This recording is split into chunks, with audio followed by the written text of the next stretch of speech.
사람이 세상을 태어나 살아가는 모습을 보면 같은 길을 걸어간다고 할지 모르지만 실상은 질적으로 전혀 다른 길을 걸어갑니다. 겉으로 드러난 삶의 모습은 같을지 모르지만 삶의 질은 전혀 다른 삶의 길을 걸어간다는 겁니다. 삶의 유형들, 걸어가는 삶의 모습을 이렇게 분석해 보면 대체로 4가지 유형에 우리 모두가 다 속해져 있다고 합니다. 여러분 어떤 유형인지 한번 여러분 진단해 보시기를 바랍니다. 그 첫 번째가 다름이 아니라 피해의식에 사로잡혀 사는 인생입니다. 피해의식에 사로잡혀 사는 겁니다. 상황과 환경의 피해자로 사는 사람입니다. 세상에 태어난 것도 피해고 죽는 것도 피해라고 생각합니다. 그러게 모든 우리의 삶에서 일어나는 일들이 다 나를 괴롭게 하는 것이라고 생각하며 삽니다. 그러게 입에서는 언제나 원망과 불평이 끊이질 않습니다. 상황대로, 여건대로, 마치 물이 흐르는 대로 살아갑니다. 이들에게는 내가 책임지는 거 없습니다. 다 다른 데서부터 책임을 돌립니다. 이게 피해의식에 사로잡혀 사는 인생입니다. 두 번째 유형은 항상 배움의 자세로 살려고 하는 사람입니다. 러닝 어프로치라고 얘기합니다. 배우는 자세입니다. 중요하지요. 삶에 있어서의 배운다는 자세, 이것처럼 소중하고 중요한 것은 없습니다. 왜 내게 이런 사건이 내게 있었느냐? 왜 내게 이런 사건이 생겨졌느냐? 원인은 생각하지 아니하고 이 사건을 통하여 내가 무엇을 배워야 하느냐? 늘 구도자의 자세로 살아가는 겁니다. 언제나 배우고 배우는 삶의 자세입니다. 그런데 문제는 배우려고 하는데 삶의 결단이, 실행이 없습니다. 그렇게 늘 구도하는 겁니다. 늘 고민하는 겁니다. 아는 건 많은데 실제의 삶에는 적용이 없다는 겁니다. 배움의 자세입니다. 러닝 어프로치의 인생입니다. 세 번째 있다고 한다면 주도적인 자세로 삶을 살아가는 겁니다. 리딩 어프로치입니다. 인생을 주도적으로 살고 창조적인 자세로 살아가려고 하는 사람입니다. 어떤 경우에도 스스로 피해자라고 생각하지 않고 가해자라고 생각합니다. 남 때문에 내가 불행해진다고 생각하는 것이 아니라 나로 인하여 다른 사람이 불행해진다고 생각하며 사는 삶입니다. 내 책임은 당연히 내가 질 뿐만 아니라 다른 사람의 책임까지도 내가 집니다. 근데 이런 인생에는 문제가 하나 있습니다. 다른 사람에 대하여 필요한 것처럼 보이지만 그의 삶에는 굉장히 강압적이지요. 이게 지나치면 교만해 보입니다. 교만하면 무너지지요. 또 하는 인생이 있습니다. 긍정적인 자세로 살아가는 인생입니다. Gain Oriented 월드뷰라고 해서 언제나 득을 생각합니다. 절대로 인생을 살면서 적자로 계산하지 않습니다. 잃어버렸다고 생각하는 법이 없습니다. 언제나 얻는다고만 생각하는 인생관입니다. 다 주어진 시간, 그냥 흘러가는 크로노스의 시간이지만은 그러나 이 인생관을 가진 사람은 크로노스의 시간이 아니라 한 번밖에 없는 절대적인 카이로스의 시간을 살아갑니다. 오늘 마지막이라고 생각하며 최선의 삶을 살아갑니다. 우리 인생은 어디에 속할까요? 오늘 우리가 함께 읽은 이 성경의 말씀은 바울이 로마에 있는 그리스도인을 향하여 하신 편지의 말씀의 내용입니다. 오늘 이 편지의 말씀을 보면 우리에게 유독 시선을 끄는 단어 하나가 있습니다. 13장 11절의 말씀을 보면 이 시기를 알거니, 여기서 말하는 시기라고 하는 것은 시간을 얘기하는데 그냥 흘러가는 시간이 아니라 지금 주어진 이 시간, 지금의 시간을 얘기하는 겁니다. 지금의 시간을 아느니, 안다는 겁니다. 여러분 오늘 본문의 말씀을 가만히 생각해 보면 오늘 본문의 말씀은 마지막 때에 있어서의 그리스도인의 삶에 대하여 바울이 진솔한 마음을 가지고 쓴 편지의 내용입니다. 당시에 모든 것은 다 로마로 통한다는 것처럼 정치, 경제, 문화, 군사, 교통 다 로마로 통하고 로마가 세계의 중심지에 서 있었습니다. 그러기에 세계 모든 종교들이 다 로마에 유입됐습니다. 거기에는 자원주의도 있었고 다원주의도 있었고, 거기에는 향락주의도 있었고, 다신 숭배 사상도 있었을 뿐만 아니라 로마의 황제를 숭배하는 신앙도 있었고, 그리고 개인의 부활을 믿는 신앙도 있었습니다. 이렇게 혼합된 종교 속에서 그리스도인으로 살아간다는 것이 그렇게 쉬운 일이 아닙니다. 이런 시대에 살고 있는 로마의 그리스도를 향하여 바울은 시기를 알 때니 마지막 지금의 시간의 의미, 시간의 마지막의 의미를 너희가 알거니 라고 이야기하면서 오늘 본문의 말씀을 보면 빛의 갑옷 예수 그리스도의 옷을 입으라고 권면하고 있습니다. 사랑하는 성도 여러분, 지금 우리가 살고 있는 시대가 어떤지요? 아마 2000년 전의 로마의 시대와 더하면 더하지 덜하진 않았을 겁니다. 우리 주변에 얼마나 물질 만능주의입니까? 다 돈으로만 해결하려고 하죠. 자식이 죽어도 마지막에는 뭐요? 돈으로 해결하지 않습니까? 돈에 돌고 도는 겁니다. 얼마나 절대적인 것을 부정하지요. 하나님에 대한 절대성 부정하려고 하지요. 더 나아가 인간의 존엄성이 무시되고 험하고 땅 것들이 우리 주변에 얼마나 많이 있고 성행하는지, 이러한 시대 속에서 온전한 그리스도인으로서 믿음의 삶을 견지하며 온전한 제자의 삶을 살아가는 것이 쉽지 않습니다. 그럼에도 불구하고 바울은 로마서 12장 2절의 말씀을 보면 너희는 이 세대를 본받지 말고 오직 마음을 새롭게 함으로 변화를 받아 하나님이 선하시고 기뻐하시고 온전한 뜻이 무엇인지 분별하도록 우리에게 말씀하십니다. 하나님의 거룩하고 선하시고 온전한 뜻이 무엇인지 분별하여 마음을 새롭게 하여 시대를 따라가지 않는 삶, 이 세대를 본받지 않는 삶, 복음에 합당한 생활, 진리 안에 확고한 구원관을 가지고 사는 인생, 어떤 인생일까요? 오늘 본문의 말씀에 몇 가지로 함께 은혜를 나누며 하나님의 말씀을 살펴보고자 합니다. 첫째는 구원의 때가 가까이 왔음을 기억하라는 겁니다. 오늘 12절 말씀을 보십시오. 밤이 깊고 같이 가까이 왔다고 얘기합니다. 밤이 깊었다는 겁니다. 깊은 밤으로 치닫고 있다는 겁니다. 여러분 한번 생각해 보십시오. 밤이 깊었다는 것은 곧 낮이 여명이 가까이 왔다는 것을 의미합니다. 밤이 깊으면 아침을 예고하지요. 밤이 깊다는 것은 그만큼 아침이 가까이 왔음을 이야기합니다. 여명의 시간이 다가왔음을 의미합니다.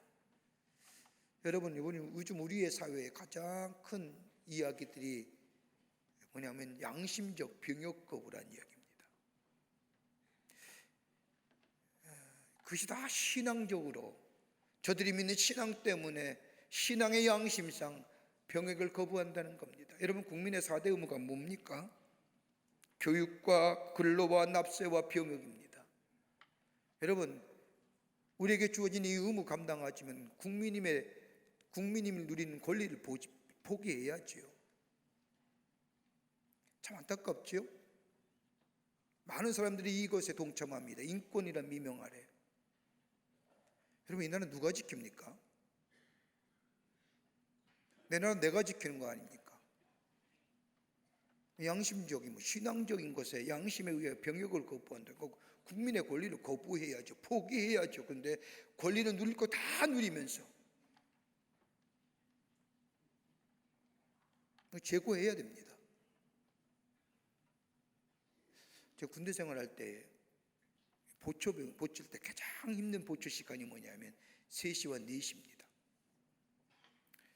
도대체 이때 캄캄한 밤에 초병이 되어 보초를 쓰는데 아침이 올지 왜 이렇게 그렇게 그 밤이 깊어만 가는지, 지루하다 못해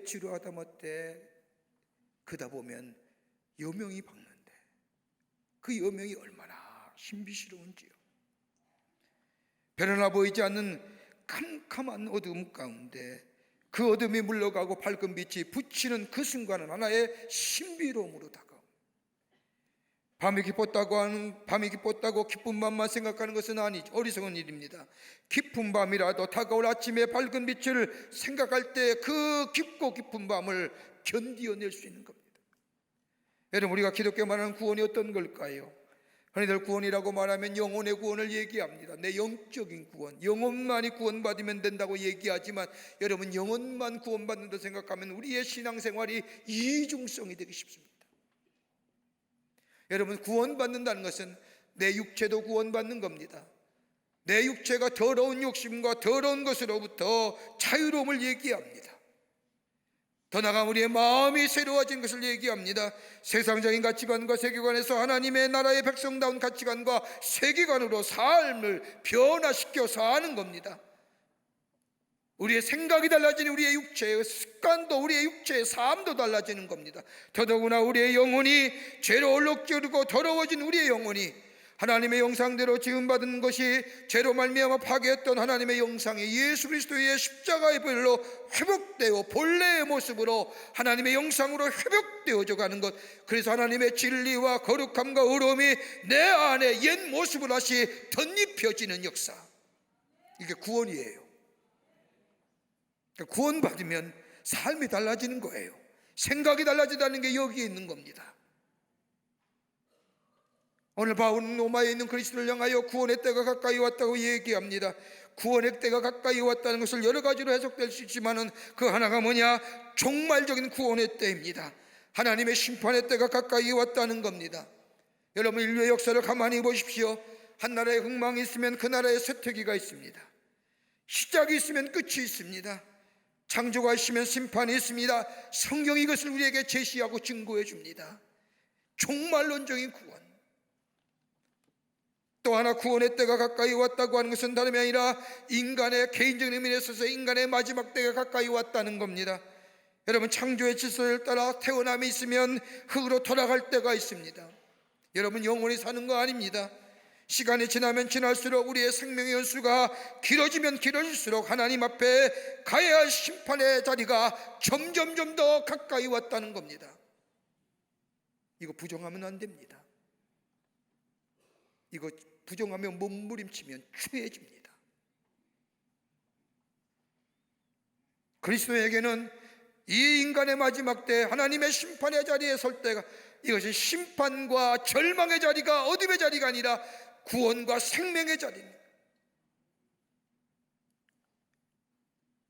찰스 베어드라고 하는 세계 역사를, 일평생 인류의 역사를 연구했던 한 학자에게 한 사람이 찾아와서 묻습니다. 박사님, 당신은 평생을 인류의 역사를 연구했는데 인류의 역사를 연구하면서 깨달은 게 무엇입니까? 라고 묻자 이 베어드 박사가, 내가 일평생 인류의 역사를 연구하면서 4가지의 사실을 내가 알았습니다. 그러면서 설명하기를, 첫째는 다름이 아니라 하나님께서 어떤 개인이나 국가를 심판하시거나 멸망하실 때에는 그 나라의 권세욕이 넘쳐나게 하신다는 사실입니다. 한 나라, 한 개인이 망할 때가 보면 다른 것이 아니라 그 나라의 교만함이 극히 다른다는 겁니다. 힘이 있음에 극에 달한다는 겁니다. 여러분, 우리 주변에도 가만히 보면 사업이 잘 되어서 사업이 풍성함을 열매를 거두고 정말로 잘 열매를 맺어 풍성한 사람들 보면 처음에는 겸손한데 나중에 교만해지더라고요. 그러면 그 교만함이 있을 때는 쉬 무너지더라고요. 한 개인의 역사도 마찬가지고 한 인류의 역사도 마찬가지라는 겁니다. 그러게 잠언서 18장 12절의 말씀을 보면 사람의 마음의 교만은 멸망의 선봉이라고 얘기합니다. 교만함이 크게 당하면 넘어진다는 거예요. 베어드는 인류의 역사를 연구하면서 이걸 알았다는 겁니다. 또 하나, 베어드가 얘기하기를 하나님의 심판의 맷돌이라는 것은 아주 천천히 돌고 있는데 때로는 돌지 않은 것처럼 보이지만 그 사실상 그 심판의 맷돌은 천천히 돌면서 악과 선, 불의와 의를 고르게 갈라 세밀하게 골라 심판하신다는 겁니다. 우리는 종종 세상을 보면서 얘기합니다. 하나님의 공의가 어디 있느냐, 하나님의 정의가 어디 있느냐라고 이야기하지만 베오드가 인류의 역사를 연구하면서 보니 하나님의 심판의 맷돌은 천천히 돌아가지만은, 우리에게 보이지 않는 것처럼 천천히 돌아가지만 그 돌아감 속에 하나님의 공의와 하나님의 정의가 선과 악과 불의와 선의를 철저하게 심판하시더라는 겁니다. 무서운 얘기입니다. 그러기에 시편 36편의 말씀을 보면, 30편의 말씀을 보면 악인의 형통함을 부러워하지 말라는 겁니다. 언젠가는 뭐예요? 하나님의 심판받는다는 거예요. 하나님의 공의와 정의가 하나님의 심판에 들어가 그 악인을 잰다는 겁니다. 세 번째, 베오드가 얘기하기를 인류의 역사를 연구하면서 느낀 것이 있다고 한다면 다름이 아니라 인간의 눈으로는 이해가 되지 않는 전쟁과 기근, 많은 재난들, 곳곳에 일어나는 엄청난 인류의 사건들, 그러나 가만히 보면 하나님은 그것을 통해서 새로운 창조의 역사를 열어 가시더라는 겁니다.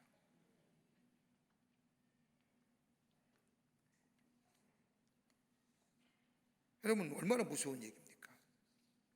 재난이 새로운 창조의 역사를 이루어간다는 겁니다. 여러분, 유명한 영성학자인 헨리 나우엔의 쓴 책 가운데 희망의 씨앗이라는 책을 보면 이런 말이 있습니다. 하나님을 기억하라. 모멘텀으로 하는 거예요. 어떤 징조에서든지 하나님의 뜻을 읽어야 된다는 겁니다. 지진이 나느냐? 이것이 하나님께서 무엇을 말씀하고 계시는 거예요. 태풍이 불어온다. 이 태풍을 통해서 하나님이 무슨 말씀하고 계시는가? 이거 기억하라고, 이거 생각하라는 말입니다. 그러면서 하는 말이, 이 세상에 일어나는 모든 사건을 통해 존재의 중심을 자기 자신에게서 하나님께로 이동하게 될 때에 그 사건의 의미과 사건의 뜻을 알고 깨닫게 된다는 겁니다. 내가 이 편에 서면요, 내 위주로만 생각합니다.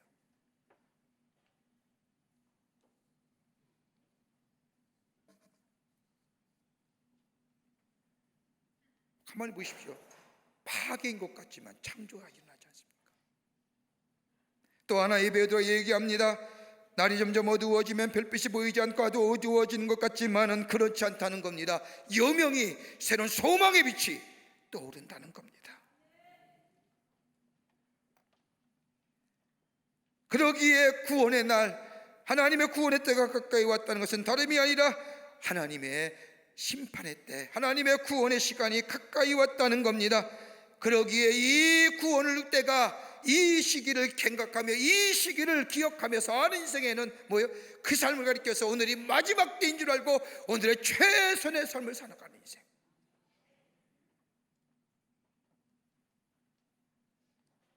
하나님의 질서와 하나님의 뜻, 심판만 있는 것이 아니라 심판 뒤에 다가올 아침을 바라며 사는 세상. 그러게 깨어있으며 근신하며 사모하는 인생. 이게 구원의 때에 서 있는 하나님의 백성의 삶. 바울은 이것이야말로 하나님의 삶이요 그리스도인의 삶이라 우리에게 말씀하고 계십니다. 두 번째는요, 어둠의 일을 벗어버리라는 겁니다. 구원의 때가 가까이 왔을 때에 우리가 해야 할 날이 아니라 12절의 말씀을 보면 바울이 로마의 그리스도인들에게 얘기하기를 우리가 어둠의 일을 벗고라고 얘기합니다. 어둠의 일을 벗으라는 겁니다. 그러면서 구체적으로 13절 말씀을 보면 어둠의 일이 무엇인가를 얘기합니다. 방탕과 술 취하지 말며 음란과 호색하지 말며 쟁투와 시기하지 말며. 여러분, 어둠에 속한 자들의 일을 가만히 보면 방탕과 술 취함과 음란과 호색과 쟁투와 시기의 일이다. 여러분, 우리 주변에 가만히 보십시오. 얼마나 많은 사건과 일들이 일어나고 있는지요. 술 취함과 방탕. 여러분, 우리나라의 이 심리적인 생각 갖고 있는 게 뭐예요? 술의 문화입니다. 술에 되는. 가만 보십시오. 우리나라 사회에 가만히 보면 술로 시작해서 술로 망하지요. 기분 좋아도 한 잔, 기분 나빠도 한 잔, 스트레스 받아도 한 잔, 스트레스 해소돼서 한 잔, 좋아서 한 잔, 슬퍼서 한 잔, 즐거워서 한 잔, 울어서 한 잔. 아침에는 아침 이슬 맞고 저녁에는 저녁 이슬 먹고.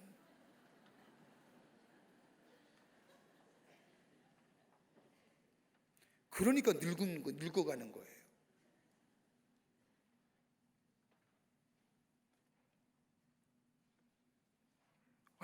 사람이 술에 취해서 하는 죄. 얼마나 많은 선정과 온통 호색한 것들이 만무하고 있는지요. 서로 싸우기 바쁘지요. 용서와 용납, 자비와 긍휼은 도무지 우리의 삶 속에, 우리의 사회 속에 찾아보기 쉽지 않지요. 그래서 자비와 긍휼을 베풀기만 하면 대서특필하며 자비와 긍휼의 선행을 알리지요. 그 우리 인간이 가지고 있는 본성의 마음인데,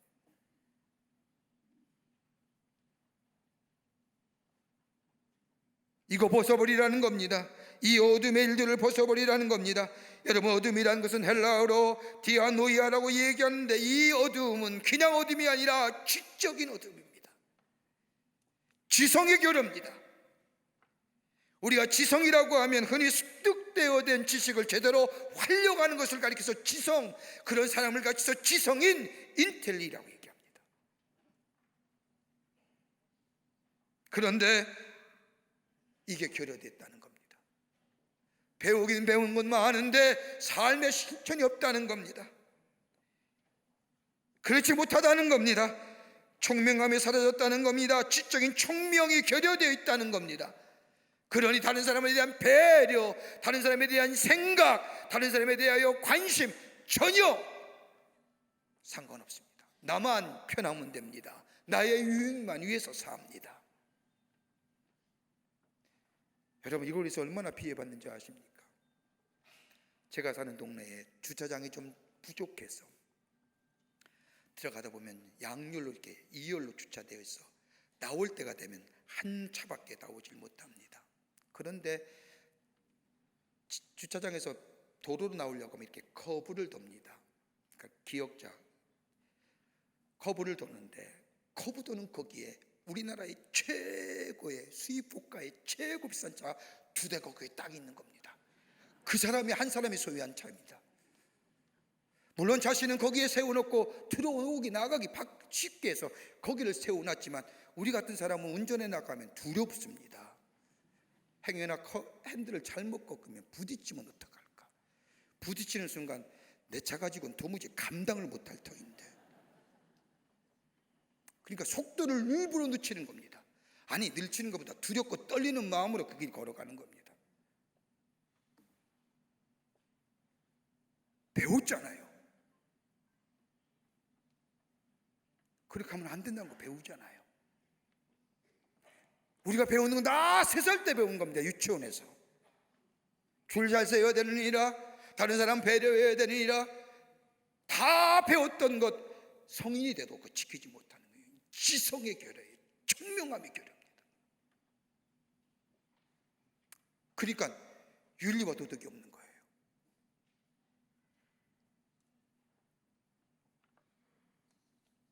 여러분, 사회주의 혁명이 일어나면 제일 먼저 처단하는 세대, 처단하는 계층이 인텔리겐처라고 해서 좀 배웠다는 사람들 제일 먼저 처단하시죠. 여러 가지 이유가 있을 겁니다. 하나는 많이 배웠기에, 또 하나는 배워도 쓸모없는 배움이기에.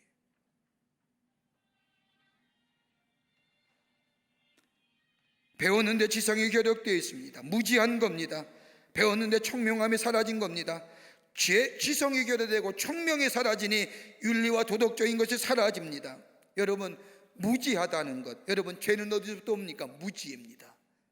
여러분, 우리가 다 예수 믿고 구원받아서 하나님의 사람이 되고 그러기에 무엇이 죄인지 알기에 죄 짓지 않고 살지 않습니까? 그러나 예수 모르는 사람은 알지 못하기에 죄 짓는 겁니다. 알면서 죄 지면 양심에 화인 맞았다고 하지 않습니까? 그리스도가 아니 계셨다고 얘기하지 않습니까?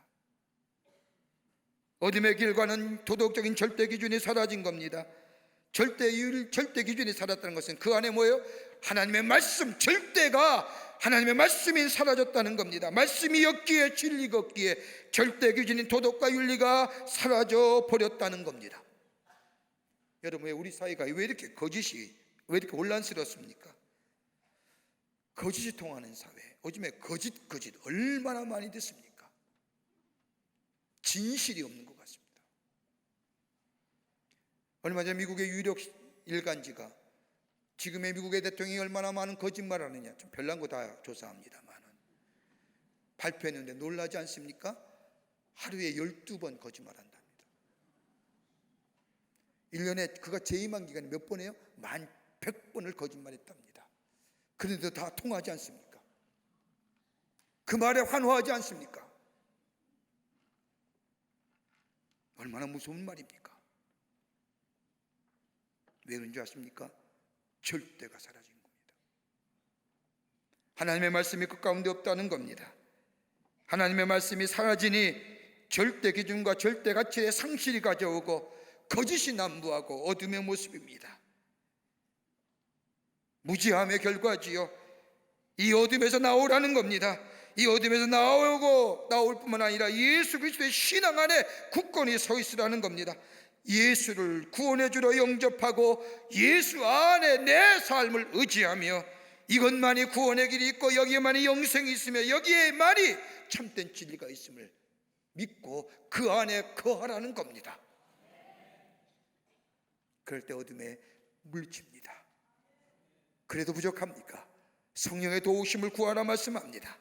로마서 8장 26절의 말씀을 보면 성령도 우리의 연약함을 도우시나니 우리가 마땅히 빌바를 알지 못하나 오직 성령이 말할 수 없는 탄식으로 우리를 위하여 친히 간구하시느니라. 우리를 도우시는 성령, 하나님의 영이 우리 안에 있으면 우리를 거룩하게 하게 하시고 우리의 구원의 완성을 도와줄 뿐만 아니라 우리를 진리 안에 거하게 하시고 무엇이 옳은지 무엇이 그른지 무엇이 바른 삶인지 알게 하시고 깨닫게 하시고 가게 하시는 역사,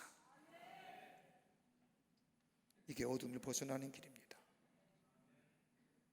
여기에 하나님이 우리를 통하여 하나님의 위대한 역사를 이루어 가십니다. 끝으로 한 발자국 더 나가 바울은 예수 그리스도의 옷을 입어야 한다고 얘기합니다. 예수 그리스도 옷 입으라는 겁니다. 어둠을 벗어버릴 뿐만 아니라 예수 그리스도의 옷을 입으라고 말합니다. 12절 말씀을 보면 우리가 어둠의 일을 벗고 빛의 갑옷을 입자. 빛의 갑옷은 뭐냐? 14절 말씀에 이렇게 얘기하지요. 예수 그리스도로 옷 입으라. 예수 그리스도의 옷이 무엇입니까? 창세기에 나타난 인간의 창조를 보면 하나님이 인간을 창조하실 때 하나님의 형상대로 인간을 만드셨습니다. Image of God. 참 듣기만 해도 얼마나 기쁜 말입니까? 하나님의 형상대로 지음받은 겁니다. 내 안에 하나님의 형상이 있었습니다. 그런데 인간 가운데 죄가 들어옴을 말미암아 하나님의 형상이 파괴되었습니다.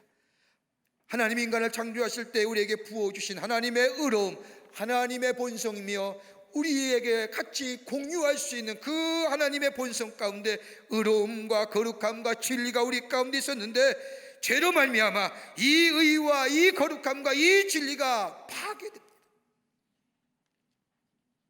그런데 하나님 우리를 긍휼히 여기셔서 예수 그리스도를 이 땅에 보내주셔서 우리의 죄를 대신 담당하여 십자가에 달려 돌아가시고 우리의 죄가를 토말하심으로 우리 안에 하나님의 영상을 회복시켜 주셨습니다. 하나님의 의로움이, 하나님의 거룩함이, 하나님의 진리가 우리를 덧입혀 주셨습니다. 그리고 하나님의 말씀으로 인하여 우리 안에 하나님의 의가 드러내며 하나님의 거룩함이 드러내며 하나님의 진리가 드러내는 삶, 구별된 삶, 세상의 아리와 풍기를 따라가는 삶이 아니라 내 안에 하나님의 영이 계심으로, 진리가 계심으로, 의로움이 있으므로, 거룩함이 있으므로 저 세상을 따라가는 것이 아니라 하나님의 말씀에 순종하며 하나님의 말씀 안에 거하는 삶, 구별된 삶 사는, 이게 거룩한 삶, 예수 그리스도로 옷 입힌다는 겁니다. 여러분, 거룩하다는 게 뭘까요? 여러분, 히브리어로 카도시라고 얘기하는 것은 구별되다는 겁니다. 다른 것으로부터 벗어난다는 겁니다. 다른 사람이 된다는 겁니다. 하나님이 내 안에 계심으로, 성령이 내 안에 계심으로, 하나님의 영이 나를 인도하심으로 저 세상의 것을 따라가는 것이 아니라 하나님의 의와 진리와 거룩함으로 인도함 받는 인생이 될 때 여러분, 세상과 구별되지 말라고 해도 구별된 인생 사는 거예요. 그게 없으니까 아주 되는 겁니다.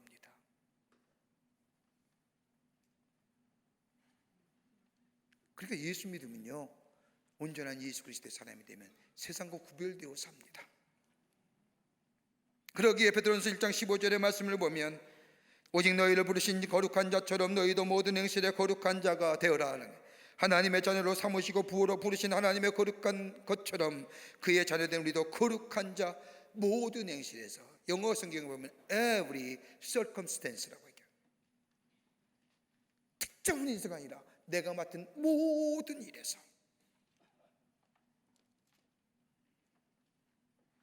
하나님의 거룩하심이 드러나는 거예요. 하나님의 백성답게 구별되게 사는 겁니다. 일상의, 이걸 아시죠? 일상의 거룩함입니다. 주일에만 거룩함이 아니라 내 어느 자리에 있든지 어느 형편에 있든지 내 안에 그리스도가 내 삶 속의 일상 속에서 드러내 보이는 삶. 아, 저 예수 믿는 사람이에요. 쉽지 않지만 해야 될 일이지 않습니까? 좁은 문이지만 못 들어가는 문이 아니라 들어갈 수 있는 것처럼,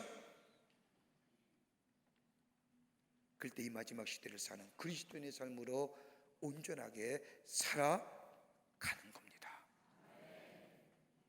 그럴 때 세상이 어둠 속에 있더라도 소망을 발견하고, 누구의? 우리를 통해서. 세상이 아무리 어렵다 할지라도 우리의 삶을 통하여 빛을 발견하는 겁니다.